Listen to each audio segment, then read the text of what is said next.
இந்த வீடியோவில் உங்களுக்கு தெரியும்னு நினைக்கிறேன். இந்த கடல் கரைக்கிட்ட வந்து கொண்டிருக்கிற ஒரு மர்ம பொருள் இதுதான். இந்த மர்ம பொருள் ஒன்று தான் இந்த கட்டைக்காடு பகுதி கடலில் வந்து கரையொதுங்கப்பட்டிருக்குன்னு சொல்லி மக்களால் எங்களுக்கு தகவல் கிடைச்சிது. அதுக்கு பிறகு தான் நாங்கள் அந்த இடத்துக்கு கூட வந்து நாங்கள் இது என்னன்னு சொல்லி பார்ப்போம்னு சொல்லி. ஸோ இதுதான் பாருங்கோ, நாங்கள் கண்டிப்பாக அந்த கரைக்கெல்லாம் கொண்டு வந்து இதை கொண்டு அப்புறப்படுத்தினேன்னு சொன்னால் அது என்ன இருக்குது என்னென்னு தெரியாது உடனே அகற்றிடுவினம். அதெல்லாம் நான் உங்களுக்கு பின்னுக்கு வீடியோவில் காட்டுறேன். அனந்த்வியூ அன்பு சொந்தங்களுக்கு அன்பான வணக்கம். இப்போ நாங்கள் நிற்கிறது வந்து பருத்தித்துறையில் தான்.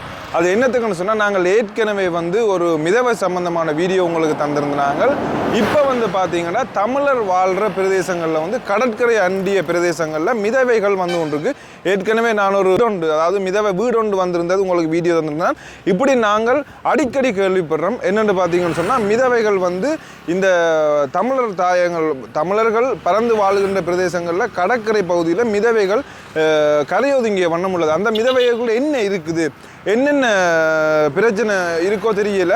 அந்த மிதவைகள் வந்து உடனடியாக அரசாங்கமும் சரி அந்த ஊர் மக்களும் சரி அகற்றி கொண்டிருக்கணும். என்னென்னு சொல்லி பார்த்தீங்கன்னு சொன்னால், அதுகளுக்குள்ளே ஏதாவது வைரஸ்கள் வரலாம், அல்லன்னு சொல்லி பார்த்தீங்கன்னு சொன்னால் அதால் ஏதாவது பிரச்சனைகளை ஏற்கனவே வந்து மியான்மரில் இருந்து, அதாவது ரெங்கூனில் இருந்து வந்து ஒரு படகு மாதிரி ஒரு வீடு மூங்கில் வீடு வந்திருந்தது. அதை பற்றி நாங்கள் உங்களுக்கு தந்திருந்தாங்க. இப்போ வந்து மிதவைகள் வந்து கரை ஒதுங்கி கொண்டிருக்குது.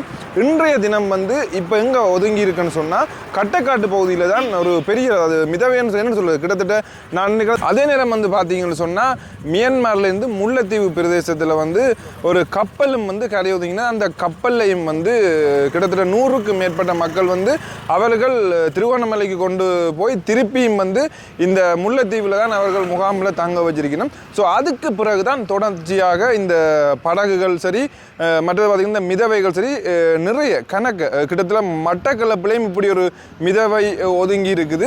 அதே மாதிரி இன்றைய தினம் காலையில் சுண்டி குளத்திலையும் ஒதுங்கி இருந்தது. அது வந்து ஒரு நீல கலர் மிதவை. இன்றைக்கு வந்து இப்போ என்ன கலர்ன்ற ஒரு சிவப்பு கலர் மிதவை. இப்போ மக்களும் வந்து பெரிய ஒரு அச்சத்தில் இருக்கணும். ஏன்னா இதுவரை காலமும் இதற்கு முன்னைய காலங்களில் இப்படியான மிதவைகள் வந்ததில்லை. இன்றைய தினம் மக்கள் வந்து பெரும் அச்சத்தில் இருக்கணும். என்னென்னு பார்த்தீங்கன்னு சொன்னால், இப்படியான மிதவைகள் வந்தவங்களுக்கு ஏதாவது அதால் தங்களுக்கு பிரச்சனை வருமா. இதுக்கு முன்னுக்கு பார்த்தீங்கன்னு சொன்னால், திருவோணமலை கடலில் வந்து ஒரு பிளேன் உண்டு, அதாவது வந்து சீ பிளேன், இந்த வேவு விமானம் ஒன்று கரையொதுங்கி இருந்தது. கரையொதுங்கின்னு சொன்னால், கடலில் வந்து அந்த கடலுக்கு சென்ற மீனவர்களால் கொண்டு வந்து ஒப்படைக்கப்பட்டது கரையில். அதே மாதிரி இதுகளும் ஏதாவது வேவுகளுக்காக அனுப்பப்படுதா, இல்லை இதால் என்ன பிரச்சனை வரும், எங்களுக்கு ஏதாவது இதால் பிரச்சனைகள் வருமா அப்படின்னு சொல்லி மக்கள் வந்து மிகவும் ஒரு அச்சத்தில் இருக்கணும். ஸோ இன்றைக்கு வந்து நாங்கள் வந்து கட்டைக்காட்டில் இருக்கிற அந்த மிதவையை பற்றி தான் நாங்கள் உங்களுக்கு காட்ட போகிறோம். ஸோ அனந்த்வியூக்கு நீங்கள் யாராவது புதுசாக வந்திருந்தால் மறக்காமல் அனந்த்வியூவை சப்ஸ்கிரைப் பண்ணிவிட்டு அப்படியே வாங்க அந்த மிதவையை பார்ப்போம்.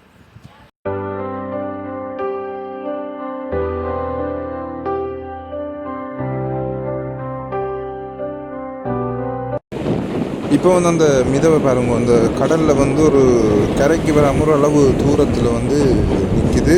ஸோ அது இப்போ கரைக்கு வரும், இல்லாட்டி இந்த இடத்தை சேர்ந்த மீனவர்களுக்கு இந்த கரையில் இருக்கிற அந்த மிதவையை இன்னும் கரைக்கு, அதாவது கரைக்கு கொண்டு வந்து கொண்டிருக்கணும். பாருங்க, ஒரு கயிறுண்டை போட்டு கட்டி தான் அதை கொண்டு வந்திருக்கணும். இதுதான் வந்து கடந்த வாரம் வந்து கடலில் வந்து அடைந்த ஒரு கப்பல் மாதிரி ஒரு வீடு, கப்பல் ஷேப்பில் இருக்கிற ஒரு வீடு.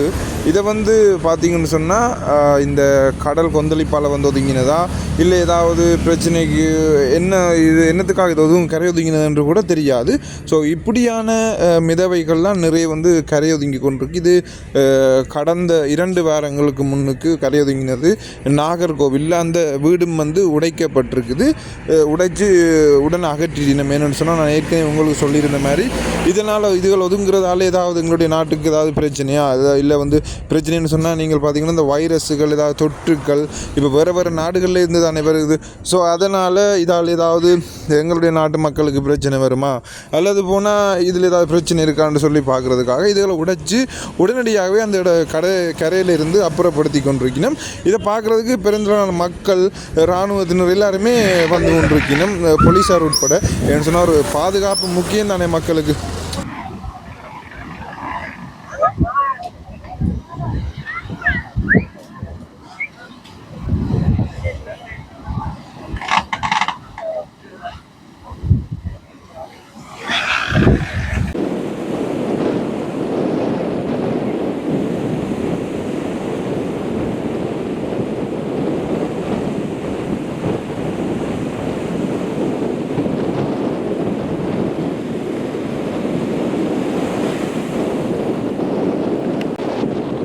இப்போ இதுதான் அந்த மிதவை பாருங்கள், கரையை வந்து கொண்டிருக்குது. மக்கள் அதில் வந்து எடுக்கிறதுக்கு ஒரு முயற்சியில் ஈடுபட்டு கொண்டிருக்கணும். அந்த அலைக்கு அடிக்கப்பட்டு பாருங்கள் கரையை நோக்கி வந்து கொண்டிருக்குது. மக்கள் எல்லாம் அதை வந்து ஒரு பெரிய வித்தியாசமான முறையில் பார்த்து கொண்டிருக்கணும். இப்போ அந்த மீனவர்களால் கரையை கைது போட்டு இழுத்து கொண்டு வந்தாச்சு பாருங்க. எல்லோரும் முதல்ல ஓடி போய் அந்த அதில் என்ன வந்திருக்கு என்ன இருக்குன்னு சொல்லி தான் பார்க்குறோம். அந்த புதினம் பார்க்குறோன்னு சொல்லிடணும். அதில் தான் எல்லோரும் கெட்டிக்காரராக இருக்கிறோம். எங்களுடைய அகல் வடிவாக பாருங்கள்.